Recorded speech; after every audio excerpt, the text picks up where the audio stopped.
Hello friends, good afternoon. स्वागत है आप सबका शिवकृपा क्लासेज पर। दोस्तों, इस वीडियो में हम लोग आरपीएफ कांस्टेबल वायसा एग्जाम 2024 के आल शिफ्ट में पूछा सकने वाले मोस्ट इंपॉर्टेंट सिलेक्टेड प्रश्नों को सॉल्व करेंगे। दोस्तों, आपके एग्जाम्स में जीके जेएस और करंट अफेयर्स के जितने भी टॉपिक से क्वेश्चंस पूछे जाने हैं, उन सभी टॉपिक्स को कलेक्ट करके ए टू जेड एक एक क्वेश्चन व एक एक फैक्ट चुन चुन के डाला गया है। इसके अलावा आपके प्रीवियस ईयर एग्जाम्स के प्रश्नों को भी शामिल किया गया है। साथ में एक्स्ट्रा फैक्ट को पूरी तरह से कवर करने का प्रयास किया गया है। तो दोस्तों, आप लोग इन्हें कॉन्सेंट्रेट होकर सॉल्व करें। क्वेश्चंस कम सॉल्व होने पर पुनः प्रश्नों का रिवीजन करें, ताकि आरपीएफ कांस्टेबल वायसा एग्जाम 2024 में आप लोग जीके जीएस व करंट अफेयर्स के टॉपिक से अच्छा स्कोर कर सके। ध्यान रखें दोस्तों, आपके एग्जाम में जीके जीएस व करंट अफेयर्स का अच्छा खासा वेटेज है। 50 क्वेश्चन आपके यहाँ से पूछे जाएंगे। तो चलिए दोस्तों, ज़्यादा समय न लेते हुए हम लोग इन सभी मोस्ट इंपॉर्टेंट प्रश्नों को सॉल्व करना शुरू करते हैं। दोस्तों, क्वेश्चन नंबर 1 है हमारा, भारत में नागरिकता संशोधन कानून किस तारीख से लागू हुआ। करंट का मोस्ट इंपॉर्टेंट क्वेश्चन है दोस्तों, बिल्कुल आपके ट्रेंड में है, आपके लेवल में है। क्वेश्चन है हमारा, भारत में नागरिकता संशोधन कानून किस तारीख से लागू हुआ। करेक्ट आंसर होगा 11 मार्च 2024 से। अब चूंकि दोस्तों करंट से हमारा क्वेश्चन आया हुआ है, तो इस टॉपिक से जितने भी क्वेश्चंस बनते हैं, अधिकांश प्रश्नों को हम लोग यहीं पे कवर करेंगे। यही हमारे प्रिपरेशन की स्ट्रेटजी है दोस्तों, कि जिस भी टॉपिक्स को हम लोग उठाएंगे, उस टॉपिक्स के अधिकांश प्रश्नों को पूरे एक्स्ट्रा फैक्ट के साथ वहीं पे कवर करेंगे। ध्यान दीजिएगा दोस्तों, आप लोग सारे क्वेश्चन सिलेक्टेड रखे गए हैं। पहला क्वेश्चन है हमारा, महागौरव पुरस्कार 2024 से किसे सम्मानित किया गया। करेक्ट आंसर होगा निखिल वाघ को। एक एक क्वेश्चन यहाँ पे सुपर रखेंगे दोस्तों, रिवाइज जरूर करेंगे आप लोग। अगला क्वेश्चन है हमारा, बुकर पुरस्कार 2023 से किसे सम्मानित किया गया। करेक्ट आंसर होगा पाल लिंच को। किन्हें? पाल लिंच को। अगला क्वेश्चन है हमारा, नोबेल शांति पुरस्कार 2023 से किसे सम्मानित किया गया। करेक्ट आंसर होगा नरगिस मोहम्मदी को। वहाँ नेक्स्ट क्वेश्चन है, अर्थशास्त्र के क्षेत्र में नोबेल पुरस्कार 2023 से किसे सम्मानित किया गया। तो क्लाडिया गोल्डिन को। किन्हें? क्लाडिया गोल्डिन को। अगला क्वेश्चन देखिएगा, 2023 में प्रतिष्ठित लोकमान्य तिलक पुरस्कार से किसे सम्मानित किया गया। करेक्ट आंसर होगा प्रधानमंत्री नरेंद्र मोदी को। अगला क्वेश्चन है, साहित्य में नोबेल पुरस्कार 2023 से किसे सम्मानित किया गया। करेक्ट आंसर होगा जॉन फांसी को, जो कि नॉर्वे से आते हैं। दोस्तों, हाल ही में जीडी हुआ, आप लोग जानते हैं। इसमें बहुत सारे क्वेश्चन ऐसे मिलेंगे जो कि आपके एग्जाम में भर भर के पूछे गए। मेरे द्वारा 25 सेट दिए गए थे, 100% पीडीएफ हमारा सक्सेसफुल गया है। नेक्स्ट क्वेश्चन है, फेमिना मिस इंडिया 2023 का खिताब किसने जीता। करेक्ट आंसर होगा नंदिनी गुप्ता ने। और राष्ट्रीय जांच एजेंसी यानी कि एनआईए के नए महानिदेशक कौन बने हैं। करेक्ट आंसर होगा सदानंद वसंत। दोस्तों ध्यान रखें, अगर आपको अपने एग्जाम में अच्छी खासी फाइट करनी है, तो आप लोग प्रिपरेशन कहीं से भी करें, ऑनलाइन करें या फिर ऑफलाइन करें। आपके जो पाठ्यक्रम है, जितने भी टॉपिक से आपके एग्जाम में क्वेश्चंस पूछे जाने हैं, उन सब पर पूरी तरह से फोकस रखें। हो सके तो भी नोट डाउन कर लें। और जब आप प्रिपरेशन करें, आप देखें कि वो सारे टॉपिक्स जहाँ जहाँ से हमारे एग्जाम में क्वेश्चंस पूछे जा रहे हैं, पूरी तरह से कवर हो रहे हैं, नहीं हो रहे हैं। अगर नहीं हो रहे हैं तो उनको कवर करने का प्रयास करें। दिशाहीन प्रिपरेशन बिल्कुल ना करें, जिसका कोई अर्थ नहीं निकलता है। अगला क्वेश्चन है, महिला प्रीमियर लीग 2024 यानी कि WPL 2024 का खिताब किस टीम ने जीता। करेक्ट आंसर होगा रॉयल चैलेंजर्स बेंगलोर ने। एक्स्ट्रा फैक्ट यहाँ पे देखेंगे, इंपॉर्टेंट है, ध्यान दीजिएगा। आयोजन हुआ था इसका 23 फरवरी से 17 मार्च नई दिल्ली में। विजेता रॉयल चैलेंजर्स बेंगलोर रही, जिसकी कप्तान स्मृति मंधाना थी। अगला पॉइंट है, विजेता की बात की जाए तो दिल्ली कैपिटल्स रहा, इसके कप्तान मैक लैनिंग थे। संस्करण ये दूसरा था, कुल 5 टीमों ने इसमें हिस्सा लिया था। आगे बढ़ेंगे हम लोग नेक्स्ट क्वेश्चन की ओर। अगला क्वेश्चन है दोस्तों हमारा, MS स्वामीनाथन पुरस्कार 2023 मोस्ट बड़ा क्वेश्चन है।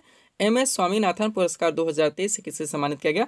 करेक्ट आंसर होगा VR कंबोज को। अगला क्वेश्चन है, राष्ट्रीय अनुसूचित जाति आयोग यानी कि NCSC का अध्यक्ष किसे नियुक्त किया गया है।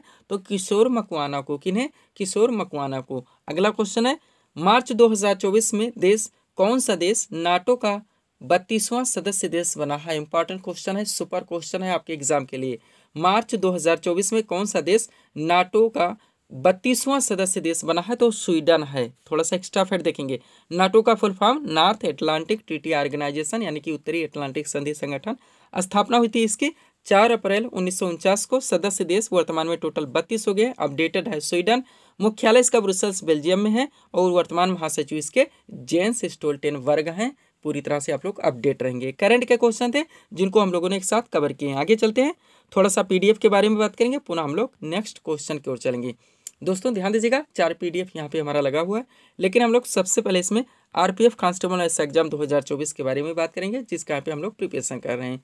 दोस्तों इसमें जो आपका पाठ्यक्रम है, आपका पूरा जीके, जिसमें आपका हिस्ट्री, पॉलिटी, ज्योग्राफी, इकोनॉमिक्स, आपका पूरा विविध का चैप्टर जो कि पूरी तरह से ट्रेंड में रहता है, आपका जीएस यानी जनरल साइंस व करंट अफेयर्स, इनके पूरे पाठ्यक्रम को टोटल 25 पीडीएफ के जरिए कंप्लीट किया गया है, जिसकी पेड फीस 100 रुपीज़ रखी गई। व्हाट्सअप नंबर आप लोगों के सामने, जहाँ पे दोस्तों आप लोग मैसेज कर पीडीएफ ले सकते हैं। सेकंड पीडीएफ हमारा दोस्तों बिहार एसएससी और बिहार पुलिस कांस्टेबल का कंबाइन लगा हुआ है, जिसमें आपका पाठ्यक्रम में पूरा आपका जीके आएगा, जीएस आएगा जिसका अच्छा खासा वेटेज है, करंट अफेयर्स आएगा, इसके अलावा बिहार स्पेशल में स्टैटिक व करंट, इनके पूरे पाठ्यक्रम को टोटल 25 पीडीएफ के जरिए कंप्लीट किया गया है। पेड फीस इसकी भी 100 रुपीज़ रखी गई। व्हाट्सअप नंबर आप लोगों के सामने है।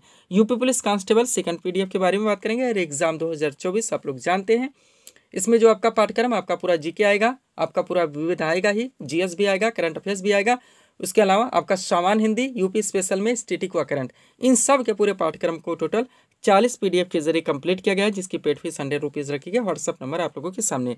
लास्ट पीडीएफ हमारा एसएससी सीपीएससी एग्जाम 2024 का, जिसको भी दोस्तों हम अधिकांश लोगों को दे रहे हैं। एक बात ध्यान रखें दोस्तों, जितने लोग पीडीएफ लिए हैं, ले रहे हैं, आप अच्छे खासे ढंग से रिवाइज करने का प्रयास करें। हो सके इनका दोस्तों प्रिंट आउट आप जरूर निकलवाइए, उसके बाद में उसको पंच करें, अंडरलाइन लगा के स्टडी करें। आप जानते हैं कि सीट पे कितने लोग फाइट करते हैं, जब तक कुछ अलग, कुछ ज़्यादा, कुछ सबसे अच्छा नहीं करेंगे दोस्तों, जीत नहीं हो पाएगी। ध्यान दीजिएगा आप लोग। चलते हम लोग अगले क्वेश्चन की ओर।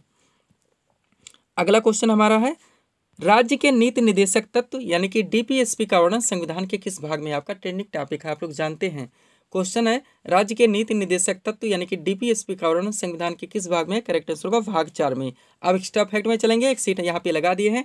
अगर आप इस सीट को पूरी तरह से क्लियर कर लेते हैं तो इस टॉपिक से आपके क्वेश्चन कभी मिस होने वाले नहीं है। चलिए शुरू करते हैं। इंपॉर्टेंट पॉइंट है हमारा, पहला पॉइंट है, राज्य के नीति निदेशक तत्व यानी कि डीपीएसपी का वर्णन भारतीय संविधान के अनुच्छेद 36 से 51 तक है, जो कि संविधान का भाग 4 है। पूरी तरह से अपडेट रहेंगे।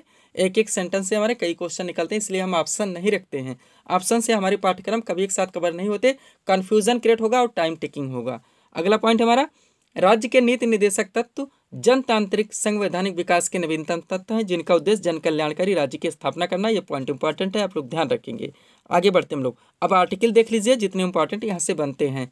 राज्य के नीति निदेशक तत्व के महत्वपूर्ण अनुच्छेद व प्रावधान इस प्रकार हैं। ध्यान दीजिएगा। सबसे पहले आर्टिकल 40 मोस्ट इंपॉर्टेंट, ग्राम पंचायत की स्थापना का प्रावधान इसमें किया गया। दोनों तरफ से घुमा के पूछाता है। कभी कभी आपके क्वेश्चन में दिया जाएगा अनुच्छेद 40 का संबंध किससे है, आपके ऑप्शन में आर्टिकल कॉन्सेप्ट दिया जाएगा, और कभी कभी आपके क्वेश्चन में कॉन्सेप्ट दिया आता है, ऑप्शन में आर्टिकल। यानी कि ग्राम पंचायत की स्थापना का प्रावधान भारतीय संविधान के किस अनुच्छेद में वर्णित है? तो अनुच्छेद 40 में। दोनों तरफ से ध्यान रखेंगे, इसलिए मैं पीडीएफ के बारे में बार बार बोलता रहता हूँ। जिस एक ऐसी विषय वस्तु पीडीएफ आपकी, जिससे आप कम से कम समय में जब चाहे रिवाइज कर सकते हैं। अगला है पॉइंट, अनुच्छेद 44 मोस्ट इंपॉर्टेंट, नागरिकों के लिए एक समान नागरिक संहिता यानी सिविल संहिता, यूसीसी यूनिफॉर्म सिविल कोड का प्रावधान इसमें किया गया है। पूरी तरह से अपडेट रहेंगे। अनुच्छेद 48 का की बात की जाए तो पर्यावरण का संरक्षण और संवर्धन एवं वन तथा वन्य जीव की रक्षा का प्रावधान किया गया है। आर्टिकल 50 है, कार्यपालिका से न्यायपालिका के पृथक्करण का प्रावधान, और 51 है, अंतर्राष्ट्रीय शांति और सुरक्षा की वृद्धि। ये इतने इंपॉर्टेंट हैं जो कि आपके डीपीएसपी से बार बार पूछे जाते हैं। लास्ट पॉइंट यहाँ से देखिएगा, ताकि एक हमारा टॉपिक यहीं पर पूरी तरह से कंप्लीट हो सके। दोस्तों, भारतीय संविधान में वर्णित नीति निदेशक तत्वों की प्रेरणा आयरलैंड के संविधान से ली गई है। पूरी तरह से आप लोग अपडेट रहेंगे। सब्सक्राइब करें आप हमारे स्टडी चैनल सुकृपा क्लासेज को इसी तरह के वीडियोस के लिए। आगे बढ़ते हम लोग। अगला क्वेश्चन क्या हमारा, खट्टे फलों में कौन सा अम्ल पाया जाता है? करेक्ट आंसर होगा साइट्रिक अम्ल। आप जानते हैं आपका ट्रेंडिंग टॉपिक है। अब यहाँ ऑप्शन रखेंगे तो कंफ्यूजन क्रिएट होगी। एक सीट लगा दिए, जितने महत्वपूर्ण इसमें क्या अम्ल, सिरके में क्या कौन सा अम्ल पाया जाता है, दही में कौन सा पाया जाता है, सबको एक साथ कवर कर लिया गया है। स्मार्ट स्ट्रेटजी के साथ 1 मिनट में हम लोग सब कुछ कवर करेंगे। क्वेश्चन रखा गया है, खट्टे फलों में कौन सा अम्ल पाया जाता है? करेक्ट आंसर होगा साइट्रिक अम्ल। अब चलिए सीट की ओर चलते हैं हम लोग। देखिएगा दोस्तों, एक तरफ दिया गया प्राकृतिक स्रोत और दूसरी तरफ उपस्थित अम्ल। चलिए इसे देखते हैं। सबसे पहले फलों के रस, सुगंधित तेलों में और सिरका आपका इंपॉर्टेंट है, आप जानते हैं। इनमें कौन सा अम्ल होता है? एसिटिक अम्ल, ध्यान रखेंगे। नेक्स्ट, चींटी का डंक, ये भी बार बार पूछा आता है, इसमें फार्मिक अम्ल पाया जाता है। खट्टे फलों में साइट्रिक अम्ल उपस्थित होता है। दही में कौन सा अम्ल पाया जाता है? लैक्टिक अम्ल। उसके बाद आगे चलते हम लोग। इमली व अंगूर में कौन सा अम्ल होता है? टार्ट्रिक अम्ल है। सेब में कौन सा अम्ल होता है? मैलिक अम्ल है। और सारेल के वृक्ष में ऑक्सैलिक अम्ल है। इस सेट को पूरी तरह से रिवाइज रखेंगे। अगर आप इतना कर लेते हैं तो यहाँ से आपके क्वेश्चन ना कभी मिस होंगे और ना ही आप लोगों को तुक्का लगाना पड़ेगा। पीडीएफ के बारे में बात हो चुकी है दोस्तों। बिहार एसएससी और बिहार पुलिस कांस्टेबल का कंबाइन है। आरपीएफ कांस्टेबल एग्जाम 2024, जिसका हम लोग प्रिपरेशन कर ही रहे हैं। एसएससी सीपीओ एग्जाम 2024 और यूपी पुलिस कांस्टेबल एग्जाम 2024। आगे बढ़ते हैं हम लोग। अगला क्वेश्चन क्या है हमारा, प्रसिद्ध चिकित्सक चरक किसके दरबार में रहते थे? करेक्ट आंसर होगा कनिष्क के। ट्रेंडिंग टॉपिक है आपका। अब जितने महत्वपूर्ण दोस्तों कवि हैं, विद्वान हैं, किनके दरबार में रहते थे या किनके संरक्षण में रहते थे, इस सेट में हम लोग पूरी तरह से कवर करेंगे। ये भी आपका ट्रेंडिंग टॉपिक है, बार बार पूछा था, आप लोग जानते हैं। क्वेश्चन रखा गया है, प्रसिद्ध चिकित्सक चरक किसके दरबार में रहते थे? कनिष्क के। अब यहाँ पे चिकित्सक लगा दिया क्योंकि ऐसा भी पूछा था चरक किससे संबंधित थे, तो चिकित्सक थे ये भी क्वेश्चन बार बार पूछा था। एक क्वेश्चन में कई क्वेश्चन हम सम्मिलित करते हैं, इसलिए मैं रिवीजन व पीडीएफ के बारे में बोलते रहते हैं। चलिए शुरू करते हैं सीट की ओर। एक तरफ देगा कवि व विद्वान के नाम, दूसरी तरफ संरक्षक व शासक के दरबार में, किनके दरबार में ये रहते थे। चलिए शुरू करते हैं। सबसे पहले हरिसेन, ये किनके दरबार में रहते थे? समुद्रगुप्त के। अगला है कौटिल्य या चाणक्य, इनके तीन नाम है, एक नाम और है विष्णुगुप्त, लेकिन दोस्तों ज्यादा कौटिल्य व चाणक्य आपके ऑप्शन में आता है। ये किनके दरबार में रहते थे? तो चंद्रगुप्त मौर्य के। आप लोग नाम सुने होंगे। नंद वंश के शासक कौन थे? धनानंद, जिनको चंद्रगुप्त मौर्य ने अपने महामंत्री चाणक्य कौटिल्य की सहायता से परास्त करके मौर्य साम्राज्य की स्थापना की थी। अगला अश्वघोष, ये किनके दरबार में रहते थे? कनिष्क के। आगे बढ़ते हैं, थोड़ा सा एक साथ देखेंगे। कनिष्क के दरबार में तीन लोग रहते थे, कौन कौन? अश्वघोष, नागार्जुन और चरक, तीनों के तीनों कनिष्क के दरबार में। बाणभट्ट हर्षवर्धन के दरबार में, चंद्रवरदाई पृथ्वीराज चौहान के दरबार में, और कालिदास चंद्रगुप्त विक्रमादित्य यानी कि चंद्रगुप्त द्वितीय के दरबार में रहते थे। पूरी तरह से आप लोग अपडेट रहेंगे। पीडीएफ के लिए व्हाट्सएप नंबर हमारा लगा हुआ है। बढ़ते हैं हम लोग अगले क्वेश्चन की ओर। क्वेश्चन क्या है, बृहदेश्वर मंदिर का निर्माण किसने करवाया था? करेक्ट आंसर होगा राजराज प्रथम। आप जानते हैं सिलेक्टेड क्वेश्चन है, बार बार पूछा जाता है। अब इस टॉपिक से जितने भी क्वेश्चन बनते हैं, गुप्तोत्तर काल के जितने भी महत्वपूर्ण मंदिर हैं, सबको एक साथ कवर कर लिया गया है उनके निर्माणकर्ता के साथ। अगर इस सीट को आप कवर रखते हैं, यहाँ से आपके क्वेश्चन कभी मिस नहीं होने वाले हैं। क्वेश्चन क्या रखा गया है, बृहदेश्वर मंदिर का निर्माण किसने करवाया था? करेक्ट आंसर होगा राजराज प्रथम ने। अब देखिएगा, गुप्तोत्तर काल के मंदिर एवं निर्माणकर्ता, एक तरफ महत्वपूर्ण मंदिर के नाम है, दूसरी तरफ निर्माणकर्ता के नाम, सारे इंपॉर्टेंट है, आप जानते हैं। सबसे पहले पुरी का जगन्नाथ मंदिर, निर्माण करता है अनंत वर्मन चोडगंग। नेक्स्ट है कोणार्क का सूर्य मंदिर, यहाँ पे एग्जैक्ट लोकेशन एक साथ तैयारी हो रही है आपकी, कौन सा कहाँ पे पड़ता है ये यहीं पे रख दिए हैं ताकि कंफ्यूजन क्रिएट ना हो और आपको पूरी तरह से दोस्तों यहाँ पे रिवाइज हो सके। तो कोणार्क का सूर्य मंदिर निर्माण करता है नरसिंह देव प्रथम। अगला है कंदारिया महादेव का मंदिर, धंगदेव चंदेल हैं। कौन है? धंगदेव चंदेल हैं। आगे बढ़ते हम लोग। नेक्स्ट है कैलाश मंदिर, ये कहाँ पे पड़ता है? एलोरा में। एग्जैक्ट लोकेशन भी डाला जाता है। कृष्ण प्रथम इनके निर्माण करता है। एलिफेंटा के गुहा मंदिर का निर्माण किसने करवाया था? बार बार पूछा था, तो राष्ट्रकूटों के द्वारा करवाया गया था। तट मंदिर जो मामल्लपुरम में पड़ता है, इनका निर्माण नरसिंह वर्मन द्वितीय ने करवाया था। और इसी के साथ जो कैलाश मंदिर है कांची में, उसका भी निर्माण नरसिंह वर्मन द्वितीय ने ही करवाया था। एक सेम क्वेश्चन एक साथ सेट किया था है ताकि याद रखने में कठिनाई महसूस ना हो। बृहदेश्वर मंदिर जो तंजौर में पड़ता है, राजराज प्रथम जो हमारा क्वेश्चन था। मुक्तेश्वर मंदिर जो कांची में पड़ता है, नंदी वर्मन द्वितीय ने करवाया था। किसने? नंदी वर्मन द्वितीय ने। बस थोड़ा सा और रह गया है, इसी के साथ देखेंगे। मुक्तेश्वर मंदिर कांची और बैकुंठ पेरुमाल मंदिर दोनों के साथ नंदी वर्मन द्वितीय। उसके बाद लास्ट है महाबलपुर के एकात्मक रथ का निर्माण किसने करवाया था?